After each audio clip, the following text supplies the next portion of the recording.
Kerry Bolton is Australia's most respected exit strategy advisor and CEO of the Exit Strategy Group. Welcome to this week's segment.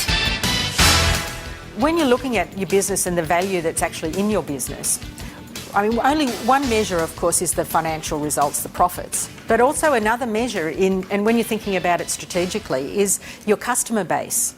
Because the purchaser might really not be too concerned, although they'll use it as a negotiating point in terms of what your profit is. But what they might really be interested in is who you have as your clients, because they can see the value of bringing those clients into their business and the leverage that they can get from that to grow their own business. And that's where you find those multiples will really increase. So it's the really good demonstrations of thinking about strategic buyers as opposed to simply trying to look for someone who's going to buy your business for a multiple of your profit on the bottom line. And if you think that way, then you can sell it that way. That's what'll happen. So now the rubber hits the road. Let's have a look at the 4 steps. This is very simple in terms of it being only 4 steps, but certainly requires you to use your brains and put in a lot of thinking. But you will maximise your business faster if you actually follow these 4 steps. If you haven't come to the realisation already, exit planning is simply about aligning all of these areas. Your business, your personal goals, your business goals, family, because they're also going to be affected, and financial. Once you align those goals, you'll maximise the returns, not only for your business, but also for your life, for the future. So let's have a look at evaluate. So the first step is always taking a good look at where you are now. And we've done a little bit of that today, just through the process that we've been through. We've at least started the thinking process. So what do you need to do today to maximise the value of the business? Could your business be sold today? And if you could, at a price that you'd accept? Personal side, when do you want to exit? When you do exit, how are you going to spend your days? How will your sense of self and your identity be affected? For your family, who might be included in the sale decision? And how will your exit impact on every family member? Do your kids want you around, if they're still around? They just want money, okay.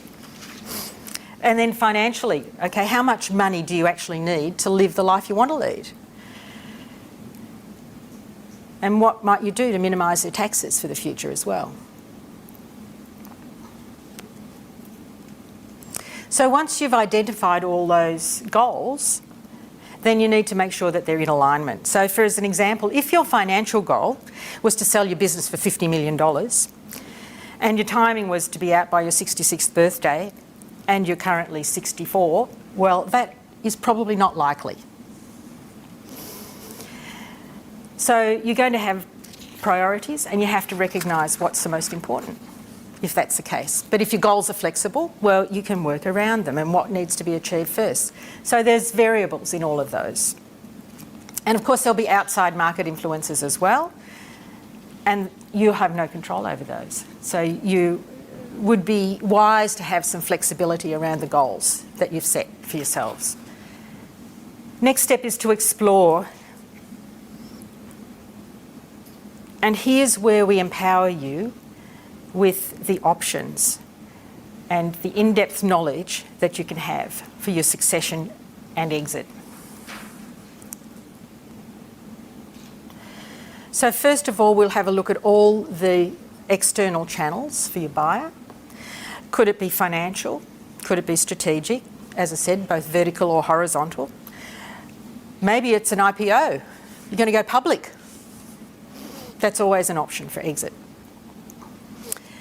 That's when you're looking outside the business.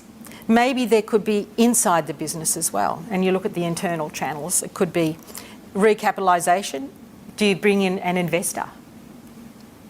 Recapitalise the business. Is there someone in the family who might take over? What about if you've got co-owners? Could there be one goes out, one comes in? Management buyout, is that an option? Of course, there's employees. Maybe there's a structure that you can put in place that allows your employees to buy out the business. There's a fantastic business in the United States, Springfield Remanufacturing Company, SRC, that a guy called Jack Stack bought as a leveraged buyout from International Harvester. It's nearly 30 years ago now. If you ever get hold of his book called The Great Game of Business and have a read of it, you can download it from Amazon. It's an absolute eye-opener as to what they were able to do inside that business with their employees. And they're not alone. It's happened in Australia. They had a philosophy of open book management. The business was losing money hand over fist when they bought it. I think the leverage was something like 630 to 1. It was huge when they bought the business out. But over the course of the next 8 to 10 years, they turned it into one of the most successful global businesses, and it still is today. With the involvement of the employees, they were actually able to create a whole lot of other businesses. And the really interesting thing, I believe, in that process was for Jack himself and how much he had to engage his thinking as to how he was going to support those people when he left the business. He thought the notion was that he'd be out of the business within 10 years. Well, 30 years later, he's just making his exit because of what was created over that period of time. It's a fascinating read. I highly recommend it to you if you have some thinking about getting your employees particularly involved in your business. So, third step. So here's what where we look at maximising the fundamental values in your business. During a due diligence process, buyers will look at all sorts of areas, and you've got to be able to make sure that you can maximise those and show them to the buyer on the up, rising up. Don't wait until your business is starting to go over the hill. You've got to have market growth, because when you're selling your business, when there's still a little bit left in it for the next people, you are going to get the best possible result you can. Once, timing-wise, once it gets over the hill and starts to slide, then it's going to be much more difficult for you. So even though you might be saying selfishly, I'm going to hold on for another couple of years because I think I'm going to get more for my business in terms of the market, maybe not so, because you can't predict what's going to happen out there in the marketplace. So when you're in a growth market and your business is going really well, that's the time to start looking for buyers. And lastly, we're going to look at transition. When you think you've got yourself to that stage, the best thing you can do is actually get in somebody externally to do a mock due diligence on your business. And then you go to find out where the gaps are in terms of the information that you need to prepare and what's going to minimise the distractions to you over the course of time. I mentioned before, selling your business when you've still got a growth market. The timing is crucial. Leaving something in it for the next person is really important, and it's a dynamic process. Like in real estate, as I also mentioned before, if you can get competing buyers, you can conduct an auction. And the next approach that you'd have in terms of getting out to the marketplace would be either going out and targeting a buyer and marketing to them and have that as a sale process, or as I said, create a mini auction. So have competing buyers like in real estate. The best results that you get from any sale is when people are competing.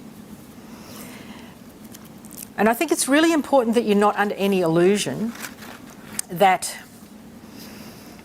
even when you put your business out there for sale, if it's marketed through putting out information, create the information memorandum, which is in fact your selling document, it might, if you're going through an M&A type person, or even a business broker, although business brokers tend to deal with smaller sized businesses. Professionals at the M&A level deal with larger businesses. But once you put your business out there for sale, you might even send, if it was being spread around the marketplace, it might go to 100 different people, just with a teaser, not a whole information memorandum. Chances of getting more than half a dozen responses are pretty remote. Those are the sorts of numbers, no matter how far and wide you spread it.